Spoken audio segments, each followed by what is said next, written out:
আসসালামু আলাইকুম। প্রিয় সহযোদ্ধা বৃন্দ, প্রিয় দেশবাসী, প্রিয় বন্ধুগণ, আশা করি সবাই ভালো আছেন। শহীদ বিপ্লবী ওসমান হাদি ভাইয়ের স্মরণে আজকের এই লাইভ। আমাদের শরীফ ওসমান হাদি ভাই তো বেশি কিছু চাননি। তিনি চেয়েছিলেন ওনাকে যদি গুলি করে হত্যা করা হয় তাহলে অন্তত পক্ষে ওনার শুটারদেরকে যেন, হত্যাকারীদেরকে যেন ধরে বিচারটা অন্তত পক্ষে করে দেওয়া হয়। কিন্তু আমাদের হাজার হাজার বিপ্লবীদের রক্তের উপর দাঁড়িয়ে বর্তমানে ইন্টারিম সরকার আমাদেরই সহযোদ্ধা, সকলের প্রিয় সহযোদ্ধা ওসমান হাদি ভাইকে যারা শহীদ করলো, তাদের ধরার ব্যাপারে তাদের কোনো অগ্রগতি চোখে পড়ছে না। আমরা যারা হাদি ভাইকে ভালোবাসি, হাদি ভাইয়ের আদর্শ ধারণ করি, এই সরকার এবং এই সরকারকে যারা পিছন থেকে নিয়ন্ত্রণ করতে চাচ্ছে তাদেরকে সবসময় বলে আসছি যে কমরেড হাদি ভাইকে যারা হত্যা করেছে, যেই মোটিভে, যে উদ্দেশ্যে তারা হত্যা করেছে, সবকিছু যেন খোলাসা করা হয়। আমরা সকলেই জানি শহীদ ওসমান হাদি ভাইকে কারা হত্যা করেছে, এটা আমাদের জানানো হয়েছে। এইভাবে আমাদেরকে হত্যাকারী সম্বন্ধে জানিয়ে নানান ধরনের নেগেটিভ আমাদের সামনে দাঁড়া করিয়ে এই বিষয়গুলোকে মূলত দুর্বল করা হয়েছে। আমাদের এই দেশে যে তরুণ প্রজন্ম রয়েছে, এক শ্রেণীর তরুণ প্রজন্ম যারা আই হেট পলিটিক্স টাইপের তরুণ প্রজন্ম রয়েছে, সাধারণ মানুষ, বিভিন্ন বয়সী মানুষ যারা রাজনীতিকে পছন্দ করে না, হয়তোবা পছন্দ করে বা রাজনীতি করতে চায়, কোন দিক থেকে রাজনীতি শুরু করা উচিত, তাকে আসলে কোন ধরনের রাজনীতি করা উচিত, এই ধরনের বিষয়গুলো বুঝে উঠতে পারে না। সেই সকল মানুষদের জন্য আমাদের শহীদ শরীফ ওসমান হাদি ভাই একটা প্ল্যাটফর্ম নিয়ে এসেছিলেন। তিনি চেয়েছিলেন সাধারণ মানুষের জন্য, গরিবদের জন্য রাজনীতিটাকে সহজ করতে। যারা প্রকৃতপক্ষে দেশকে ভালোবাসে এবং দেশের জন্য কিছু করতে চায়, তাদের জন্য বাংলাদেশের রাজনীতিটাকে সহজ করে তুলতে, এবং যারা বুর্জোয়া, যারা রাজনৈতিক ব্যবস্থাটাকে একটা ব্যবসায়ী প্ল্যাটফর্ম বলে মনে করে, তাদের জন্য রাজনীতিটাকে কষ্টকর করে, দুর্বিষহ করে তুলতে চেয়েছিলেন আমাদের কমরেড শহীদ শরীফ ওসমান হাদি ভাই।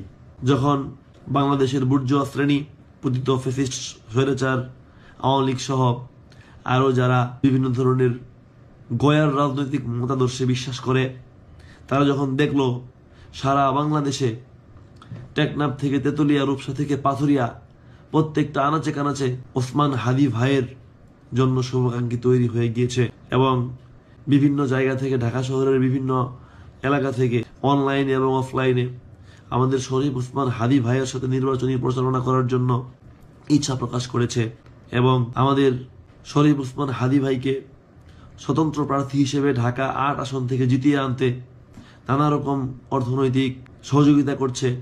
তখন সেই বুর্জোয়াদের চক্ষুশূলে পরিণত হয়েছিল স্বাভাবিকভাবেই আমাদের প্রিয় কমরেড শহীদ চিরবিপ্লবী শরীফ ওসমান হাদি ভাই। অনেকগুলি কারণের মধ্যে আমার কাছে যেটা মনে হয় সবচেয়ে বড় কারণ, যেই কারণে চিরবিপ্লবী আমাদের অনুপ্রেরণা কমরেড শহীদ শরীফ ওসমান হাদি ভাইকে শহীদ করা হয়েছে, তার পিছনে অন্যতম কারণ ছিল এটা।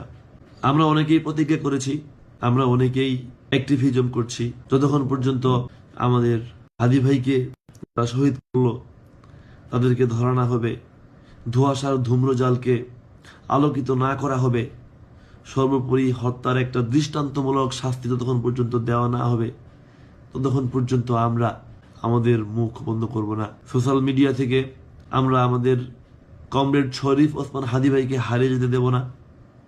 আমরা আপনাদেরকে, আমার শুভাকাঙ্ক্ষীদেরকে, আমাদের শরীফ ওসমান হাদি ভাইকে যারা পছন্দ করতেন, ভালোবাসতেন, আমরা তাদেরকে বলবো আপনারা প্রতিনিয়ত জনাব শরীফ ওসমান হাদি ভাইকে যেন অনলাইন থেকে কোনো কারসাজি করে, কোনো ধরনের ফোন দিয়েটে, কোনো বিচ্ছিন্ন কর্মসূচি দিয়ে কেউ ধামাচাপা দেওয়ার সুযোগ না পায়, সেই ব্যাপারে আমরা দেশবাসীর প্রতি সতর্ক থাকার আহ্বান জানাবো।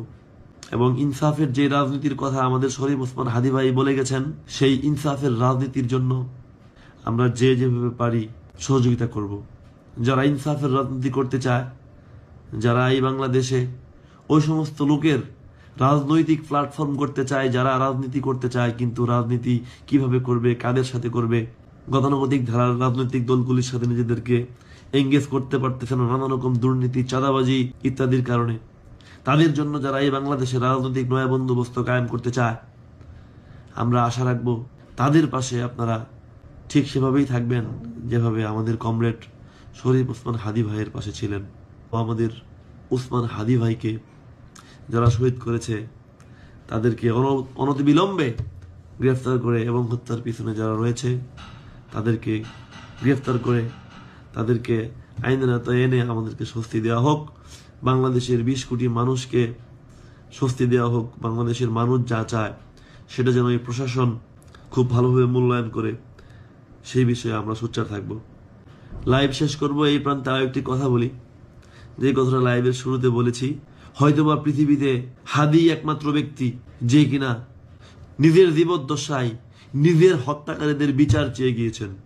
আপনি পৃথিবীর বুকে হয়তোবা এরকম দৃষ্টান্ত আর দ্বিতীয়টা দেখাতে পারবেন না, যে ব্যক্তি নিজের মৃত্যুর পূর্বেই নিজের হত্যাকারীদের বিচার চেয়ে নানা রকম তথ্য, নানা রকম দাবি, বক্তব্য প্রচার করে গিয়েছে।